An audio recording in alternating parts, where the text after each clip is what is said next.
चलिए फिर अपना टॉपिक स्टार्ट किया जाए। तो हम लोग को ये बात पता है कि हम लोग जो पिछली क्लासेस शुरू किए थे और जो पिछली क्लास हम लोग स्टॉप किए थे वो प्रदूषण के टॉपिक पे स्टॉप किए थे। हम लोग एक नया चैप्टर शुरू किए जहाँ हम लोग एक नए चैप्टर की शुरुआत करके पढ़ना और पढ़ाने का कार्यक्रम जो हम लोग चलाए, आज उसी क्रम में हम लोग आगे बढ़ते हुए अपने इस वीडियो में एक नए टॉपिक को ऐड करेंगे। जैसा कि हम सभी को पता है कि प्रदूषण अपने आप में एक प्रकार की वैश्विक महामारी का भी रूप ले सकता है और ऐसी बड़ी समस्याओं को हम लोग अपने आसपास के माहौल में देख रहे हैं। विभिन्न प्रकार के ऐसे न्यूज़, चाहे वो टेलीविज़न के माध्यम से, चाहे वो न्यूज़पेपर के माध्यम से और चाहे वो मोबाइल के माध्यम से हम लोग तक ये पहुँचते हैं कि यहाँ इस प्रदूषण की वजह से इतने जान माल की हानि हुई, यहाँ इस प्रकार की घटना हुई जिससे ये प्रदूषण हुआ, या यहाँ पर ये सभी देश मिलकर इस प्रकार के टॉपिक पर चर्चा कर रहे हैं जो कि प्रदूषण के टॉपिक से संबंधित है। यहाँ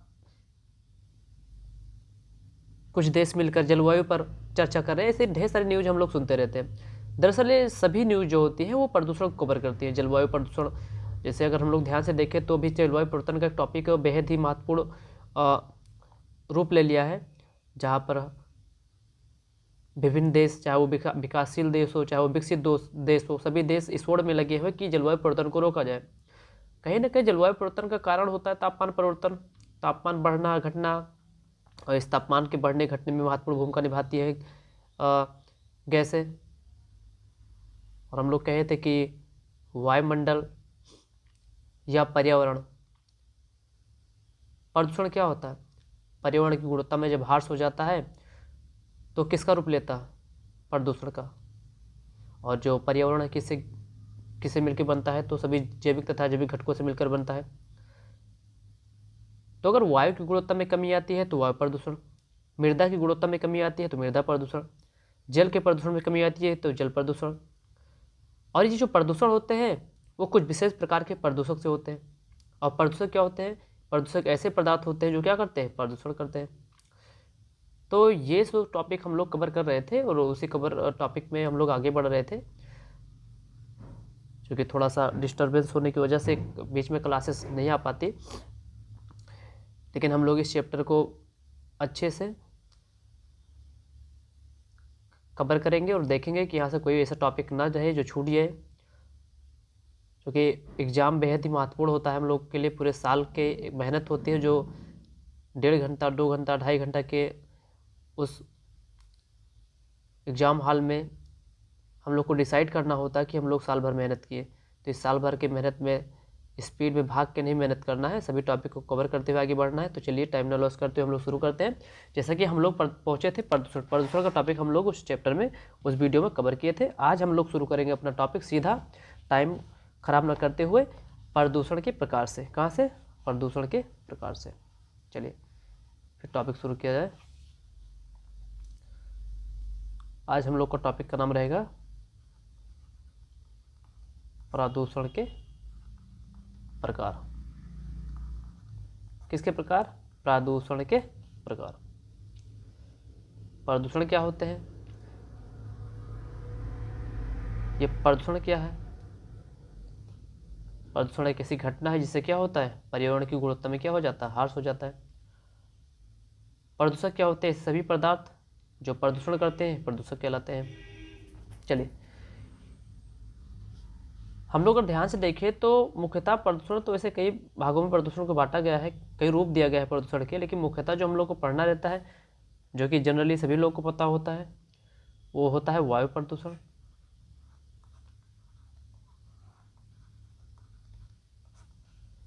वायु प्रदूषण के बाद जल प्रदूषण,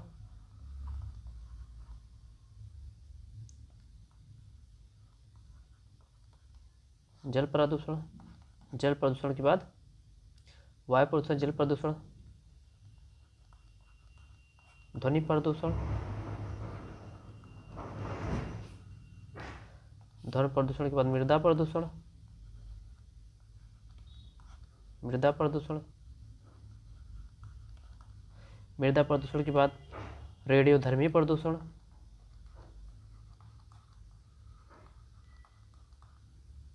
रेडियोधर्मी प्रदूषण, रेडियोधर्मी प्रदूषण के बाद ठोस अपशिष्ट प्रदूषण, ठोस अपशिष्ट प्रदूषण,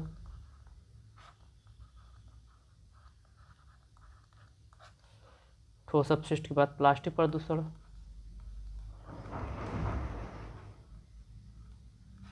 प्लास्टिक प्रदूषण, प्लास्टिक प्रदूषण के बाद जैव प्रदूषण,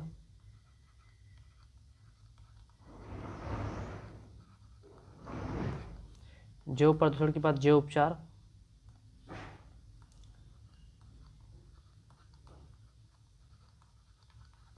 जैव उपचार, और कौन सा प्रदूषण रहेगा तो ताप प्रदूषण। कौन सा प्रदूषण? ताप प्रदूषण। ये आदि प्रकार के प्रदूषण होते हैं। तो अगर हम लोग ध्यान से देखें प्रदूषण के प्रकार, तो जनरली जो हम लोग को पढ़ना होता है वो होता है, जैसे हम लोग पढ़ते हैं वायु प्रदूषण, जल प्रदूषण, ध्वनि प्रदूषण, मृदा प्रदूषण।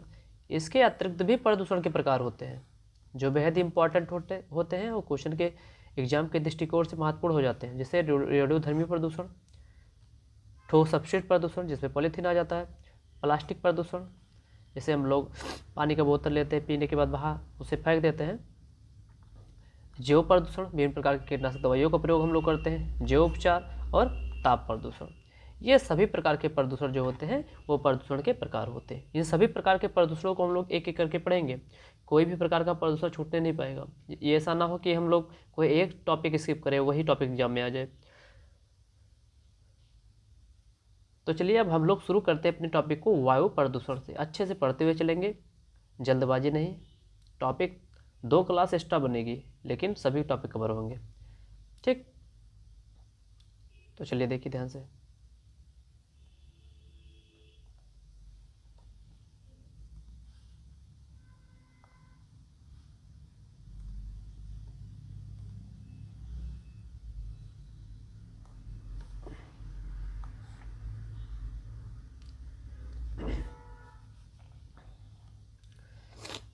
टॉपिक का नाम क्या है? वायु प्रदूषण, एयर पोल्यूशन।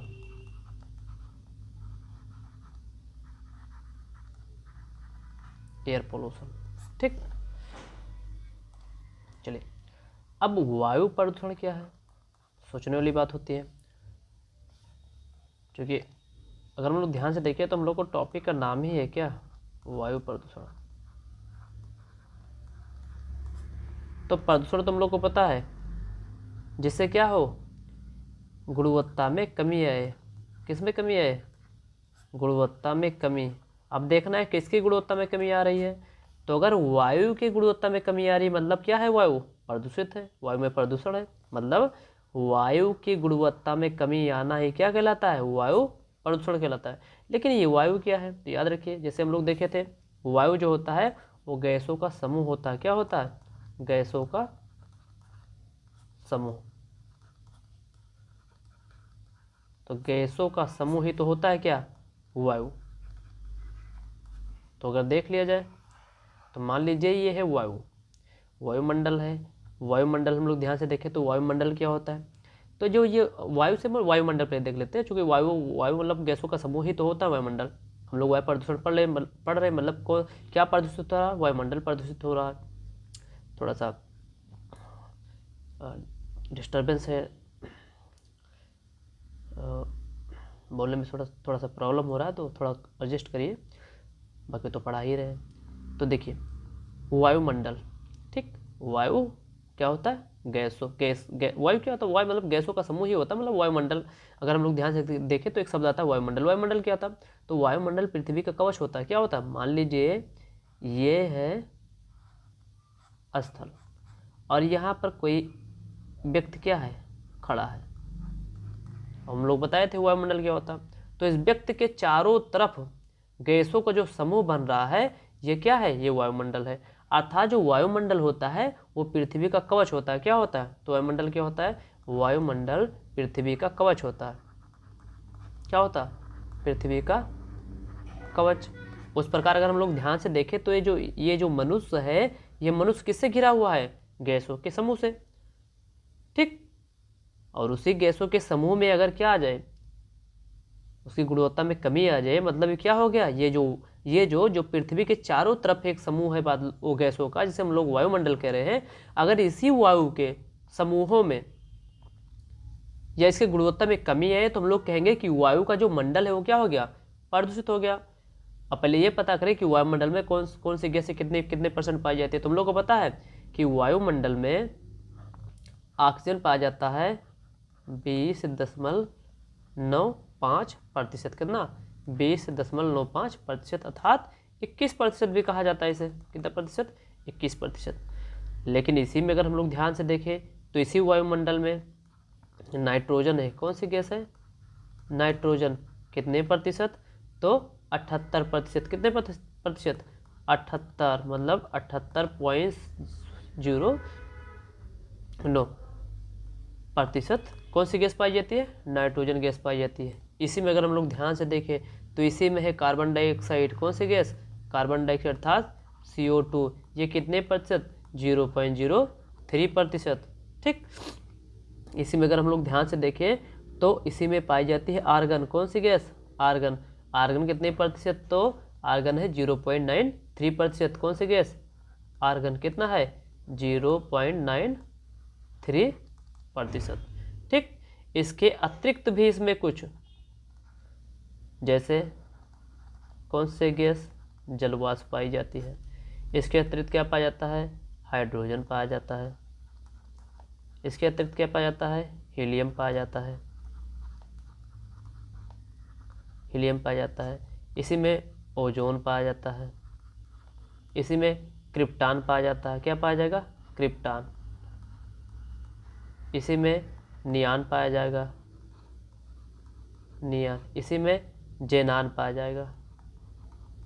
ठीक, ये सब क्या है, ये सब गैसें हैं। इसमें याद रखिएगा, ये जो क्रिप्टॉन, नियान और जिनॉन है, ये निष्क्रिय गैस है। कैसी गैस है, निष्क्रिय गैस। तो क्रिप्टॉन, नियान, जेनान कौन सी गैस है, निष्क्रिय गैस। तो अगर हम लोग ध्यान से देखें, जब हम लोग वायु प्रदूषण पढ़ रहे हैं तो वायु क्या है, वायु जो होता है गैसों का समूह होता है।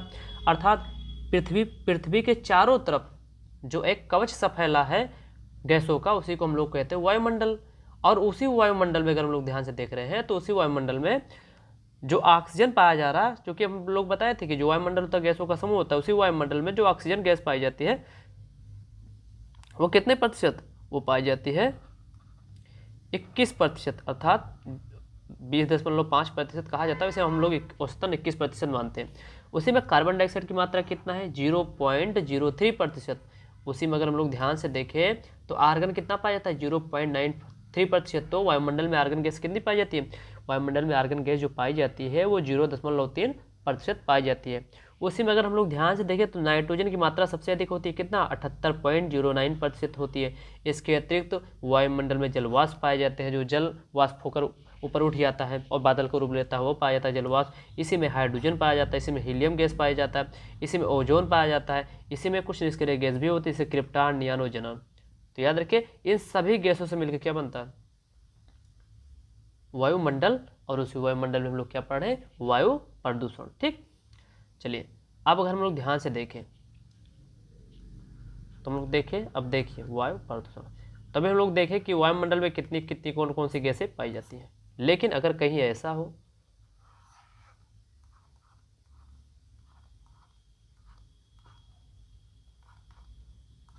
ठीक, ऐसा हो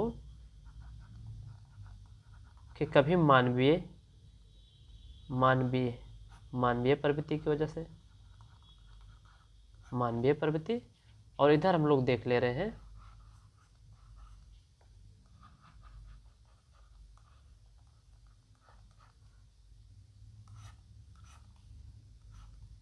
और इधर अगर हम लोग ध्यान से देखें तो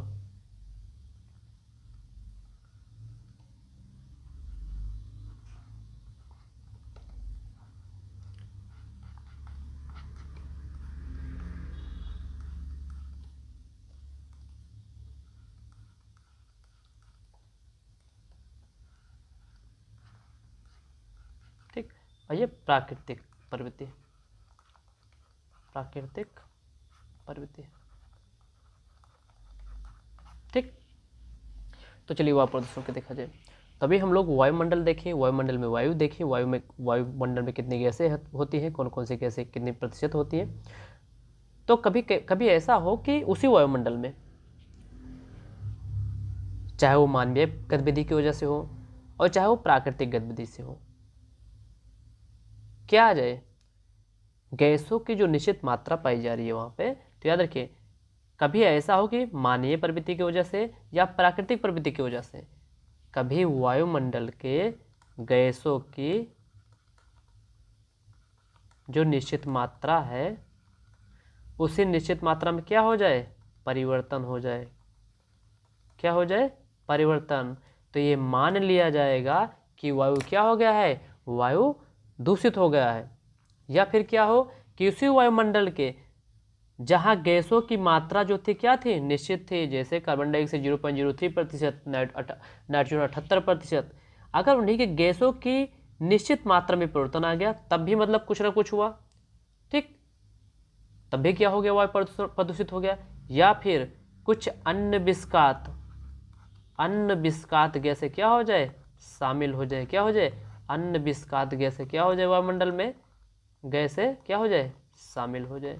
अगर अन्य विस्कात गैसें जो जहरीली होंगी अगर वो शामिल होंगी तब भी ये मान लिया जाएगा कि वायु क्या हो गया है, प्रदूषित हो गया। इसका मतलब ये हो गया कि कभी भी, चाहे वो मानवीय प्रवृत्ति हो चाहे वो प्राकृतिक प्रवृत्ति हो, इन दोनों प्रवृत्तियों को जैसे, इन दोनों गतिविधि को जैसे, जब भी वायुमंडल के गैसों की जो निश्चित मात्रा है उसमें अवांछनीय परिवर्तन हो जाए या उनकी मात्रा बढ़ या घट जाए या फिर कोई अन्य गैसें वायुमंडल में शामिल हो जाए, इससे क्या होगा कि वायुमंडल क्या हो जाएगा, प्रदूषित हो जाएगा। और इसी को क्या कहा जाता है, इसी को वायु प्रदूषण कहा जाता है। समझ में आया?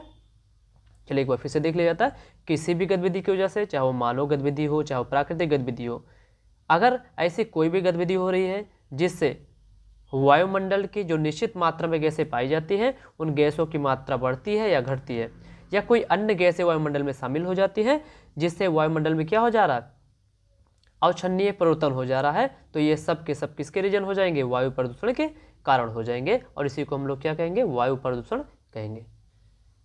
तो इसमें कोई डाउट नहीं होना चाहिए, और अगर समझ में नहीं आता है तो आप लोग बताइएगा, हम फिर से समझा देंगे। चलिए आगे देखें। अभी हम कहें कि जो गतिविधि हो सकती है वो मानवीय गतिविधि भी हो सकती है और प्राकृतिक गतिविधि भी हो सकती है। तो चलिए हम लोग पहले देख लेते हैं प्राकृतिक प्रवृत्ति कैसे कैसे होती है, या कौन सी ऐसी प्राकृतिक गतिविधि हो जाए जिससे क्या हो जाए कि वायु प्रदूषण हो जाए या वायु में जो गैसों की मात्रा है वो बढ़ या घट जाए। चलिए देखते हैं। जैसे ये क्या हो गया, ये हो गया ज्वालामुखी। क्या हो गया, ज्वालामुखी उद्गार से भी धुआं निकलता है, इससे वो पर्यावरण क्या हो जाता है, दूषित हो जाता है, मतलब वायु प्रदूषण क्या हो जाता है, दूषित हो जाता है। अब पेड़ पौधे के कटने की वजह से भी CO2 की मात्रा बढ़ जाती है, तब भी पर तो अगर बताए नहीं CO2 की मात्रा बढ़ गई मतलब क्या हो गया कि अभी तक मात्रा क्या थी, निश्चित थी, और मात्रा बढ़ जाना है तो प्रदूषण कहलाता है, कोई ना कोई कारण हो सकता है। तो पेड़ों के अंधाधुंध कटाई से भी क्या हो सकता है, गैसों की निश्चित मात्रा में परिवर्तन आ सकता है। जैसे ही निश्चित मात्रा में परिवर्तन आया वो प्रदूषण हो जाता है। लेकिन पेड़ कटने के रीजन मानव है, मतलब ये मानव की वजह से हो रहा है। तभी बताइए वायु प्रदूषण दोनों गतिविधि की वजह से होता है, चाहे वो मानवीय गतिविधि हो चाहे वो प्राकृतिक गतिविधि हो। चलिए इसमें आगे देखा जाए तो हम लोग पहली कौन सी गतिविधि देखेंगे, प्राकृतिक गतिविधि, कि कौन कौन सी प्राकृतिक गतिविधि होती है या कैसे कौन से प्राकृतिक स्रोत है जिनकी वजह से क्या हो जाता है, वायु प्रदूषण हो जाता है। तो चलिए पहले क्या क्या देखा जाए, प्राकृतिक प्रदूषण, प्राकृतिक स्रोत जिससे क्या होगा, प्रदूषण होगा। प्राकृतिक स्रोत, कौन सा स्रोत, प्राकृतिक स्रोत। चलिए तो प्राकृतिक स्रोत में हम लोग क्या ले लें, तो जैसे कि प्राकृतिक स्रोत में हम लोग ले लें, अभी तो कुछ भी लिया जा सकता है प्राकृतिक स्रोत में। तो पहला हम लोग ले लेते हैं दैहिक क्रिया ले लेते हैं। कौन सी क्रिया, दैहिक क्रिया।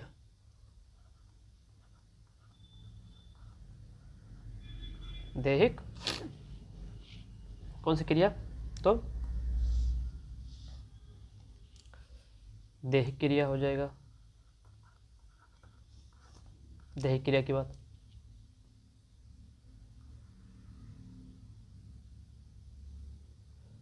एक मिनट रुक जाइए, थोड़ा सा डिस्टर्बेंस हो रहा है। चलिए दैहिक क्रिया के बाद हो जाएगा ज्वालामुखी विस्फोट।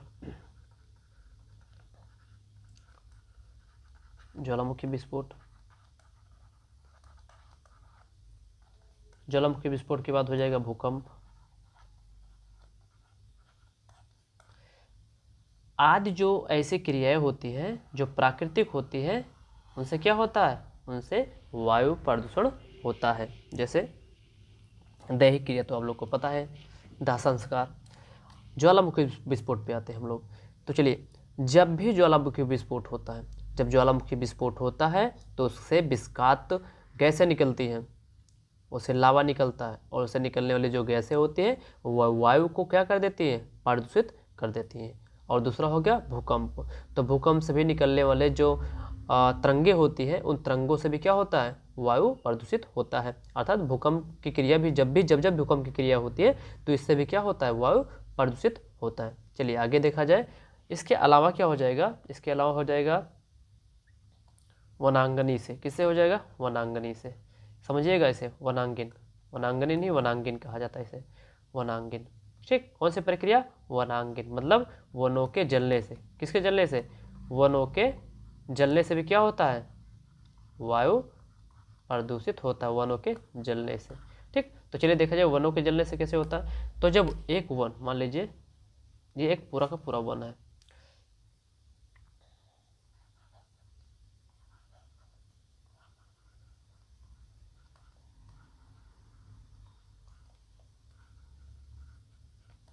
ठीक, इस वन में जब क्या लग जाता है, आग, तो वन में आग लगने से क्या हो जाता है, पूरा का पूरा वन क्या हो जाता है, जल जाता है। और जब वन में आग लगता है तो वनों के जलने से कार्बन मोनोऑक्साइड गैसें निकलती है। कौन सी गैसें निकलती है, कार्बन मोनोऑक्साइड और कार्बन डाइऑक्साइड गैसें निकलती हैं। ठीक, कौन कौन सी गैसें, कार्बन मोनोऑक्साइड और कार्बन डाइऑक्साइड, और प्लस इसके साथ क्या निकलता है, राख निकलता है। और ये सब के सब क्या करते हैं, क्या निकलता है, राख। इधर देखिए ध्यान से, क्या निकलता है, राख। ठीक, तो वनांगनी का मतलब क्या हो जाता है, वनांगनी का मतलब होता है वनों के जलने से। किसके जलने से, वनों के जलने से भी क्या होता है, वायु प्रदूषित होता है। जब वन में आग लगता है तो वनों में आग लगने से वन के जलने पर carbon dioxide, carbon monoxide gas निकलती है जिसे CO से प्रदूषित किया जाता है, और कार्बन डाइऑक्साइड गैसें निकलती है। इसके अतिरिक्त जब वन जलता है तो उससे क्या निकलती है, राख निकलती है। और ये राख हवा के माध्यम से किसमें घुल जाती है, वायु में घुल जाती है, और जिससे क्या होता है, तो इसके जलने से भी क्या होता है, वायु प्रदूषित होता है।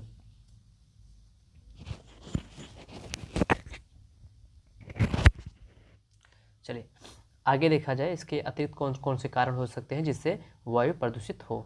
इसके बाद हो गया ज्वालामुखी उद्गार से भी हम लोग देखे ही थे। अच्छा, एक बार फिर से देख लेते हैं कि ज्वालामुखी उद्गार से होता क्या है। अभी तो ये तो पता चला कि ज्वालामुखी, जब जब ज्वालामुखी उद्गार होगा तब तब क्या होगा, वायु प्रदूषित होगा। क्योंकि ज्वालामुखी उद्गार से होता क्या है, तो जब जब ज्वालामुखी उद्गार होता है, क्या होता है, ज्वालामुखी उद्गार, तो उसके साथ कौन सी गैसें निकलती हैं, तो उसके साथ गैस निकलती है सल्फर डाइऑक्साइड गैसें। कौन सी गैसें, सल्फर डाइऑक्साइड। कौन सी गैस निकलती है, तो याद रखिएगा ये इंपॉर्टेंट है, ज्वालामुखी उद्गार होने से, ज्वालामुखी में विस्फोट होने से कौन सी गैस निकलती है, सल्फर डाइऑक्साइड। इसे नोट कर लीजिए, क्या निकलता है, सल्फर डाइऑक्साइड गैस। कौन सी गैस, सल्फर डाइऑक्साइड गैस। ठीक, इसके अतिरिक्त कौन सी गैस निकलती है, हाइड्रोजन सल्फाइड निकलती है। कौन सी गैस, हाइड्रोजन सल्फाइड गैस। ठीक, तो याद रखिए ये दो गैस हैं जो ज्वालामुखी उद्गार होने पर निकलती हैं, और इन गैसों के निकलने से वायु में क्या हो जाता है, उसके वायु में उपस्थित जो ऑलरेडी जो गैसों की मात्रा होती है, उनकी गैस की मात्रा में अवांछनीय परिवर्तन आता है। और ये जो गैस है, ये अतिरिक्त गैस है जो जब वायुमंडल में जाती है तो वायुमंडल में क्या फैलाती है, विस्कात पदार्थों को फैलाती है, या फिर ये जो होती है मानव के लिए हानिकारक गैसें होती हैं। और जो भी मानव के लिए हानिकारक होता है, याद रखिए वो प्रदूषण का रूप होता है। ठीक, तो याद रखिए ज्वालामुखी उद्गार से सल्फर डाइऑक्साइड और हाइड्रोजन सल्फाइड गैस निकलती है। इसके बाद और इनसे क्या होता है, वायु प्रदूषित होता है। इसके बाद अगर हम लोग ध्यान से देखें तो याद रखिए, जैसे अमोनिया हो गया,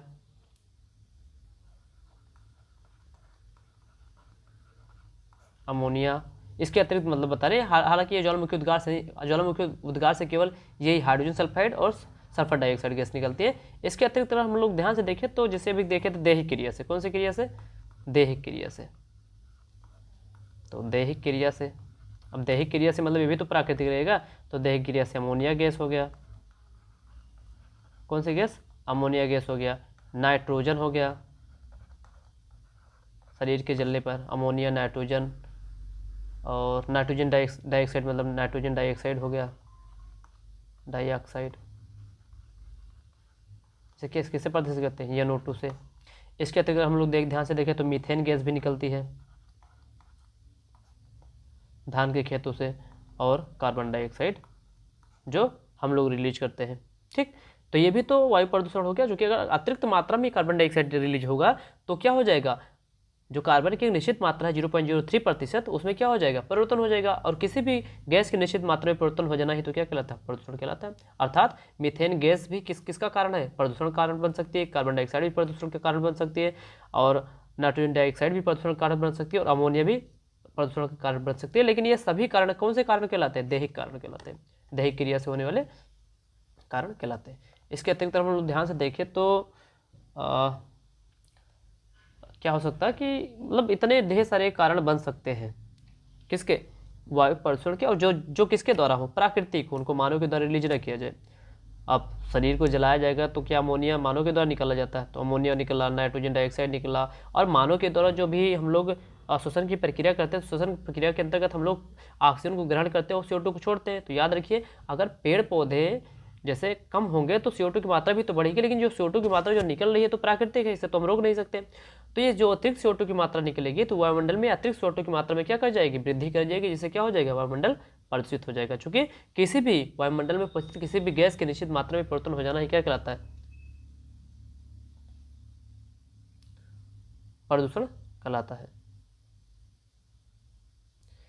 चलिए आगे देखा जाए। अब देखा जाए मानव के द्वारा ऐसी कौन सी गतिविधि होती है जिससे वायु में क्या हो जाता है?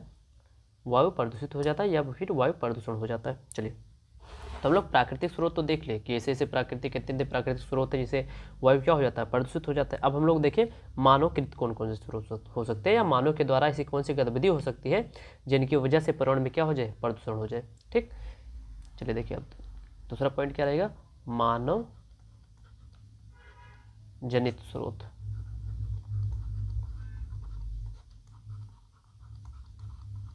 मानव जनित स्रोत मतलब कितने ऐसे मानव जनित स्रोत हो सकते हैं जिनसे पर्यावरण क्या हो जाए? प्रदूषित हो जाए। तो सबसे पहले हम लोग देखें गैस व धूम्र। क्या देखें? पहला पॉइंट क्या रहेगा हम लोग का? गैस व धूम्र रहेगा, गैस व धूम्र। ठीक, तो चलिए इस पे चर्चा किया जाए, गैस एवं धूम्र पर। यह मानव के द्वारा रिलीज करा जाएगा। तो चलिए देखिए, ठीक, तो जब कभी हम लोग लकड़ी,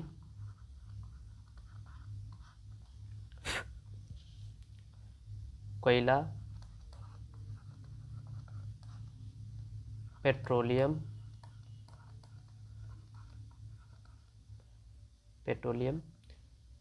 या फिर अन्य ईंधन,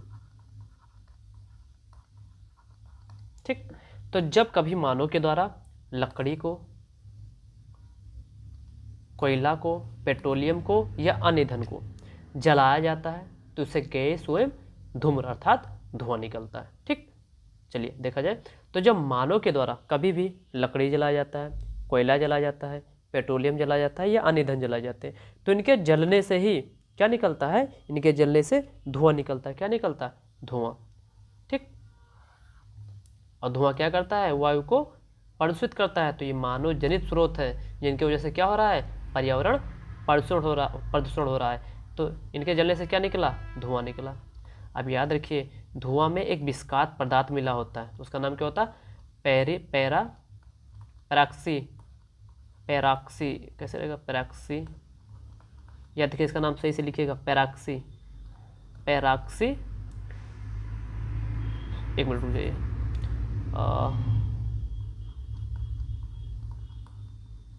पैराक्सी एटल, पैराक्सी पैराक्सी एसिएटल, एक मिनट थोड़ा एक नया पेज लिया जाए, इसका नाम लिखा जाए धुआं। धुआं में क्या पाया जाता है? धुआं में पैराक्सी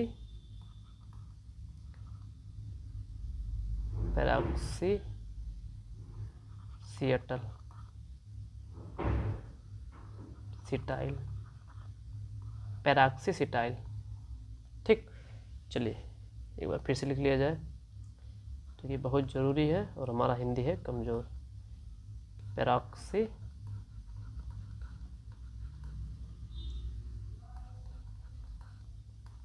सिटाइल नाइट्रेट। ये नाम इम्पॉर्टेंट क्यों है, क्यों बार बार लिख रहे हैं? क्योंकि इसे हमें याद रखना होगा। तो याद रखिए, जब हम लोग लकड़ी, कोयला, पेट्रोलियम आदि जलाते हैं तो उससे गैस और धुआं निकलता है, और उसी धुआं में मिला होता है पैराक्सी एसिटाइल। क्या मिला जाता है? पैराक्सी एसिटाइल। तो ये पैराक्सी एसिटाइल क्या होता है? पैराक्सी एसिटाइल नाइट्रेट होता क्या है? ये धुआं में मिला रहता है, और ये धुआं निकलता है कब? जो लकड़ी, कोयला, पेट्रोलियम आदि को जलाते हैं तो उससे धुआं निकलता है, और धुआं में क्या मिला होता है? पैराक्सी एसिटाइल नाइट्रेट। और इस पैराक्सी एसिटाइल नाइट्रेट क्या करता है? ये आँख को प्रभावित करता है। किसको प्रभावित करता है?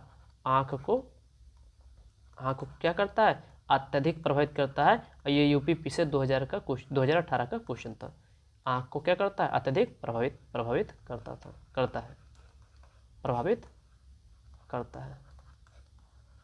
थोड़ा सा तबीयत सही नहीं होने की वजह से थोड़ा सा डिस्टर्बेंस हो रहा है, लेकिन चलिए नेक्स्ट क्लास से हम लोग बनाएंगे तो उसमें थोड़ा जो आवाज़ है वो मेंटेन रहेगा। ठीक, तो याद रखिए, अभी हम लोग मानवजन्य स्रोत देख रहे थे कि ऐसे कौन कौन से मानवजन्य स्रोत है जिनकी वजह से क्या होता है? पर्यावरण में प्रदूषण होता है। तो उसी में हम लोग जब आगे बढ़े तो देखे, जब मानव के द्वारा लकड़ी, कोयला, पेट्रोलियम आदि को जलाया जाता है तो उससे निकलता है धुआं, और धुआं निकलने से क्या होता है? पैराक्सी एसिटाइल नाइट्रेट निकलता है, और ये जो होता है ये आँख को अत्यधिक प्रभावित करता है। ठीक, अगर आगे हम लोग ध्यान से देखें तो कुछ कड़कीय पदार्थ भी है जो मानव के द्वारा रिलीज किए जाते हैं। क्या हो जाएगा? अब आ गया कड़कीय पदार्थ।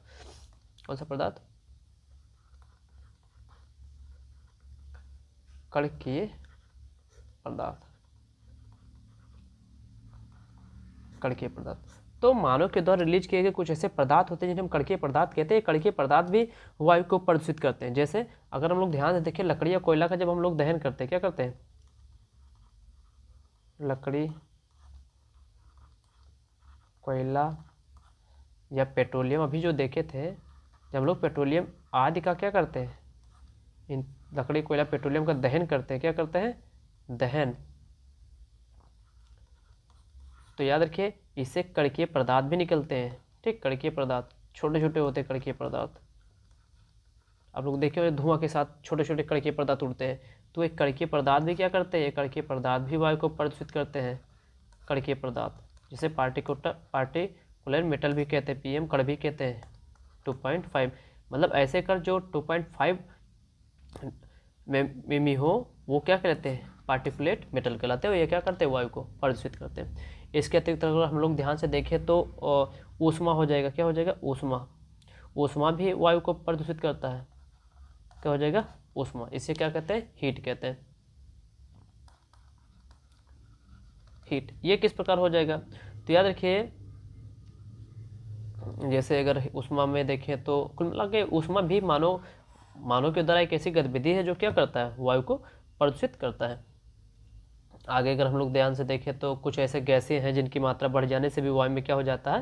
प्रदूषण हो जाता है। जैसे CO कार्बन मोनोऑक्साइड और CO2 कार्बन डाइऑक्साइड। देखिए, कार्बन डाइऑक्साइड क्या है? मानवकृत भी हो सकता है और मानव प्राकृतिक भी हो सकता है। ठीक, इसके अतिरिक्त अगर हम लोग ध्यान से देखें तो जैसे अभी हाइड्रोजन सल्फाइड तो हम लोग देखे थे, प्राकृतिक में आता है। और इसके अतिरिक्त अगर हम लोग ध्यान से देखें तो कीटनाशक दवा भी हो गया। कौन सी दवाई हो गई? कीटनाशक दवाई।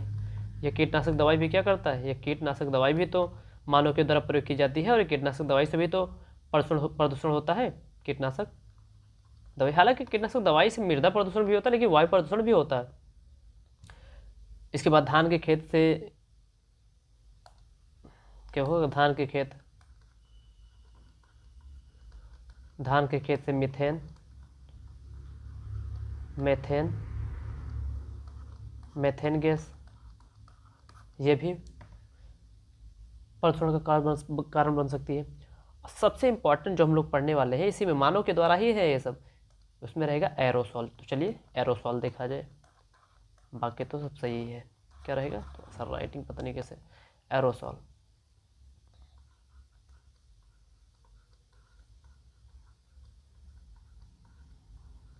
क्या पढ़ा जाए, एरोसॉल।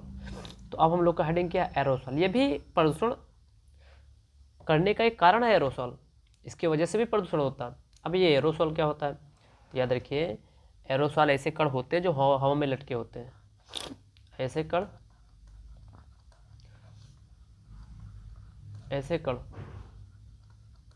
जो हवा में लटके होते हैं, हवा में लटके होते हैं, क्या कहलाते हैं, एरोसॉल कहलाते हैं। तो याद रखिए एरोसॉल की परिभाषा क्या है, ऐसे कण, कोई भी कण हो सकता है, ऐसे कण जो क्या हो, हवा में लटके हो, क्या कहलाते हैं, एरोसॉल कहलाते हैं। ये तरल भी हो सकते हैं और ये ठोस भी हो सकते हैं, ठीक। तो एरोसॉल क्या होता है, तो एरोसॉल ऐसे कण होते हैं जो क्या होते हैं, हवा में लटके होते हैं, और जिनका आकार जो होता है वो 1 माइक्रोन से लेके कितना हो सकता है, 10 माइक्रोन तक हो सकता है। कितना, 1 माइक्रोन से लेकर 10 माइक्रोन तक हो सकता है। तो ऐसे सभी कण जो 1 माइक्रोन से 10 माइक्रोन के बीच में होते हैं और हवा में लटके होते हैं, क्या कहलाते हैं, एरोसॉल कहलाते हैं। अब अगर हम लोग ध्यान से देखें तो लकड़ी जलाने पर भी वही पार्टिकुलेट मेटल जिसे हम कहते हैं पीएम कण कहते हैं, उन्हीं को हम एरोसॉल कहते हैं। वो क्या होते हैं, हवा में लटके होते हैं। इसके अतिरिक्त हम लोग ध्यान से देखें तो धुआं तो हम लोग देख ही लिए, पार्टिकुलर मेटल भी देख लिए जिनका आकार इतना होता है। तो अच्छा, यही जो एरोसॉल होते हैं, ये एरोसॉल बाद में क्या हो जाते हैं, धुआं का निर्माण करते हैं। किसका निर्माण करते हैं, धुआं का निर्माण करते हैं। जिसे हम लोग क्या कहते हैं, कोहरा भी तो कहते हैं, कोहरा, कोहरा या फॉग कहते हैं। तो ये कुछ महत्वपूर्ण मानवकृत स्रोत थे जिनकी वजह से क्या हो जाता है, जिनकी वजह से वायु में प्रदूषण हो जाता है। तो चलिए आज के लिए बस इतना रह देते, चूँकि जो ये क्लास है थोड़ा ज़्यादा हो जा रहा है और वीडियो को थोड़ा सा भी हम लोग कम रखेंगे, और थोड़ा सा तबीयत सही ना होने की वजह से ज़्यादा बोलने में थोड़ा सा परेशानी हो रहा है। तो चलिए नेक्स्ट क्लास में हम लोग फिर से देखेंगे इसके आगे की क्लास और समझेंगे अच्छे से। तो पढ़ते रहिए, आगे बढ़ते रहिए। बस बाकी हम लोग नेक्स्ट वीडियो में आगे का चैप्टर ख़त्म करेंगे और पूरी ईमानदारी और मेहनत के साथ आगे बढ़ते रहेंगे। चलिए ठीक है, आज के लिए बस इतना ही।